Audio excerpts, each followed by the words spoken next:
Muy buenas noches amigos conciudadanos. Hoy vamos a hablar sobre Alberto Dajic y su presencia en el Palacio de Carondelet en la reunión que sostuvo Daniel Noboa con Guillermo Lasso.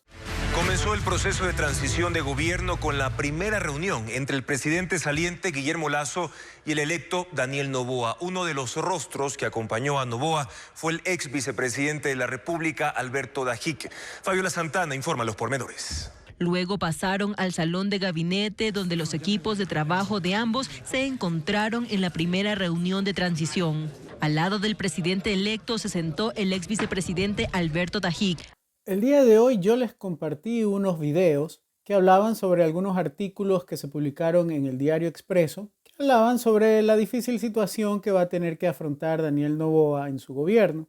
Pero realmente la noticia era la presencia de Dajic en esa reunión, de Alberto Dajic. Pero no pude hacer ya el video sobre ese tema.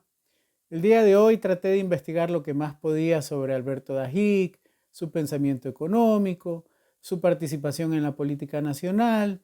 Pero cosas de la vida, me topé con un video en TikTok de Fabricio Vela, un periodista nacional al cual yo sigo, que dijo creo que exactamente lo que había que decir sobre el señor Dajic. Por eso voy a usar el video que él publicó en su cuenta de TikTok. Les propongo desapasionar y sincerar el debate. La polémica por la presencia de Alberto Dajic junto al presidente electo Daniel Noboa en el Palacio de Carondelet no tiene nada que ver, de hecho, no debería tener nada que ver con el pasado del proceso de gastos reservados, su renuncia a la vicepresidencia de la República, su retorno años después cuando la justicia anuló ese proceso que tenía que ver con peculado y malversación de fondos. No tiene que ver con eso. Tiene que ver básicamente con su visión de política económica. Alberto Dajic, siendo vicepresidente de la República entre 1992 y 1995, lideró el Frente Económico del presidente Sixto Durán Ballén y como tal tenía una visión netamente fiscalista. Por otra parte, diseñó un agresivo plan de privatizaciones que no se concretó, apenas lo lograron con Ecuatoriana de Aviación, pero en los sectores petrolero, energético y de telecomunicaciones no se concretó por la oposición de los sindicatos de esos sectores y también de los movimientos y organizaciones sociales.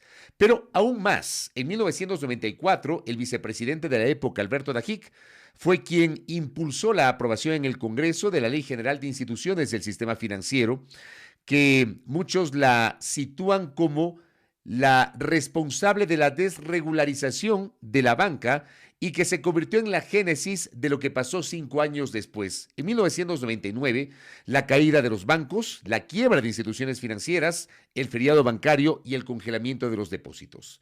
La gran pregunta hoy es, ¿cuál será el papel de Dajic en el gobierno de Daniel Noboa?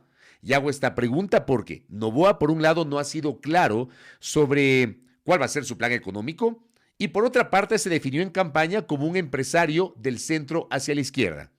Esa pregunta merece una respuesta. En algo no concuerdo con el señor Vela y es el punto de que el señor Dajic, bueno, recibió una amnistía o no fue culpable de los hechos que se le acusaban, por los cuales se lo llevó a un juicio político. Ya eso quedó atrás. El mismo señor Correa dijo que Dajic había sido objeto de una persecución injusta, etc. En esa parte quizás no estoy muy de acuerdo porque buscando información sobre Alberto Dajic, como había mencionado, yo me encontré con una publicación que se hizo en el diario El Universo el 26 de marzo de 2012 y titula Diego Cornejo, caso Dajic no debe de quedar en la desmemoria. Diego Cornejo es un periodista. Además de eso, era columnista y subdirector del diario Hoy, instructor de crónica periodística en Diario Expreso, y entre el 2009 y 2010 fue director regional de noticias de Coavisa en Quito. Él publicó un libro que se titulaba Crónica de un delito de blancos, el caso Dajic, en el año 1996. Y en febrero del 2012 tuvo una segunda edición. En ella se detallan cronológicamente los sucesos entre 1992 y 1996 por el supuesto mal uso de fondos reservados del vicepresidente en el régimen de Sixto Durán Ballén. Cornejo publicó nuevamente el libro porque temía que con la anulación del juicio, que se mantuvo pendiente 16 años, el caso quede en la desmemoria.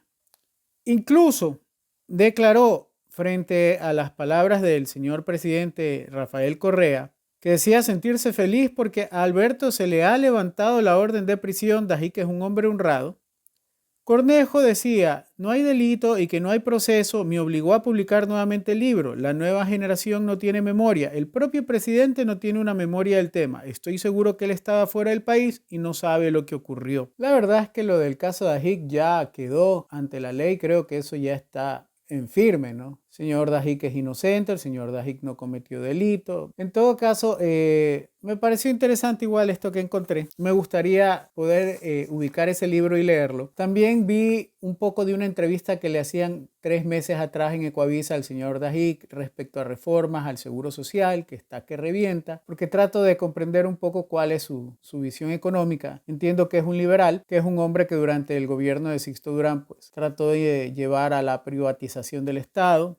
En fin, me llamó la atención ese video donde él expresa que hay algo que está mal y es que el Estado aporta el 40% a las pensiones del IES y que eso no debería ser así, que no ocurre en ninguna parte del mundo. No sé si eso es verdad. La verdad es que no tengo mayor conocimiento sobre seguridad social, incluso sobre nuestra propia seguridad social. Habría que investigar y estudiar para poder comentar sobre el tema. Pero él menciona en ese video que debe eliminarse pues, el subsidio a los combustibles porque el Estado destina dinero a eso, dinero que debería destinarse a la seguridad social. La verdad es que el Ecuador regala en subsidios un dinero que no tiene y como consecuencia de eso no puede aportarle a la seguridad social. Pero además la seguridad social tiene en la ley un elemento absurdo y es que el Estado pague el 40% de las pensiones. Eso no existe en ninguna parte. Todo esto me pone a pensar, porque justamente en los artículos que yo les había leído el día de ayer, se menciona de que no se tiene claro cuál va a ser su política económica. Y de repente apareció el señor Alberto Dajic y el señor Noboa había dicho que él era un hombre de centro izquierda y el señor Dajic no es en absoluto un hombre de centro izquierda. Y yo sé y estoy seguro por lo que les había mencionado de que no hay ingresos para gastar, de que si no hay dinero de petróleo, de que si va a haber dificultades para acceder a créditos, todas esas cosas que se mencionaban en uno de los artículos de Diario Expreso. Yo sabía, o todos sabemos, que se va a venir un garrotazo económico, porque quien sea que llegase a la presidencia iba a tener que aplicar medidas nada populares. Y esto de aquí... bueno, igual lo voy a vincular a otro video. Yo sigo a un periódico digital en YouTube que se llama BN Periodismo. Y hoy tuvieron invitado a Jan Topic y me da un poco de risa algunos comentarios que hizo Jan sobre Daniel Noboa. Entiendo que son amigos, y si no amigos, bueno, por lo menos Topic apoya al presidente Noboa. Pero me pareció cómico algunos comentarios que hizo en la entrevista, como cuando le preguntaron qué opinaba de la victoria de Noboa, que si la esperaba. Bueno, él contestó que sí esperaba la victoria de Noboa, eso es obvio. No tanto por Noboa en sí, sino por el sentimiento anticorreísta que existe. Pero bueno, bienvenido a este espacio de BN Periodismo. Jan, primero preguntarte cómo recibiste los resultados de la victoria de Daniel Noboa. ¿Es algo que te esperabas? A ver, yo siempre pensé que Daniel, desde la primera vuelta, pensé que, o sea, apenas se recibieron los resultados de la primera vuelta, que Daniel iba a ganar la segunda vuelta. Era muy difícil que no gane. No tanto por Daniel, pero es por el sentimiento anticorreísta que es tan fuerte, ¿no? Sí se comenzó a apretar al final. Es más, creo que todo el mundo pensaba que iba a haber un margen mucho más importante. Creo que la mamá dijo que el margen iba a ser 10%, 10 puntos ese día. Terminó siendo creo que 3.8, 3.9, algo así. Digo, no sé qué tan amigos sean, pero a mis oídos fue gracioso porque sentí como que le resta méritos al muchacho. Y bueno, no debería muchachearlo al señor Noboa porque de todas formas es nuestro presidente. Por otro lado, él mencionó que no va a seguir en la política, que él ha entendido que no desea participar en ella y uno de los motivos principales es el tema de las noticias falsas. ¿Y cómo va la vida política de Jan Topic? ¿Estás pensando en regresar en el 2025? Porque bueno, ya has anunciado de que no vas a regresar para el 2025, pero ¿no está una ligera posibilidad a lo lejos? Sí, a ver, mucha gente me lo ha preguntado y honestamente, no sé, tal vez no es una buena analogía, pero voy a intentar. Si estás en el colegio y quieres sacar buenas notas, te sacas la madre estudiando y sabes que vas a sacar buenas notas. Si estás en el trabajo, te sacas la madre trabajando y sabes que te va a ir bien. Yo no he encontrado en la política algo que te diga cómo pelear en contra de los temas de fake news. que creo que es lo que establece presidentes. Ujú. O sea, la facilidad con que la prensa distribuye a diestra y siniestra mentiras. Y es un problema que yo no he visto cómo todavía se puede arreglar. Entonces, si no se puede arreglar eso, ni pensar en la de la política, porque no tendría sentido. Y ahí no, digamos, entrarían posibilidades de legislar para que los medios de comunicación no digan o digan exactamente algo, porque claro, se ha hablado también de eso, ¿no? De cómo se lucha las fake news. Ya en el correísmo tuvimos un ejemplo de esta mal llamada o bien llamada, como sea, ley Mordaza, pero se puede mover por ahí este tema, porque claro, las redes sociales son un poco incontrolables, pero los medios de comunicación, ¿cómo se puede más o menos tener un Yo, control? honestamente, y ya no estoy en política, entonces creo que puedo decir Ujú, tal cual como pienso las cosas. Yo nunca he sido fan del tema de legislación, o sea, yo soy más del libre mercado. Y en ese sentido yo creo que pienso más en un electorado educado, que sepa ser crítico de las noticias, ¿no? Y lo he pensado bastante. Yo creo que, por ejemplo, si tú estás en una empresa, el tiempo que te tomarías revisar currículums para una vacante versus el tiempo que el votante promedio se toma en analizar propuestas de gobierno. La relación es 100-1. ujú. O sea, no sé si la gente, o sea, ha analizado las propuestas de gobierno, las promesas de gobierno de Daniel Noboa. Son bien ambiciosas, por no usar otra palabra, pero a nadie le importa eso.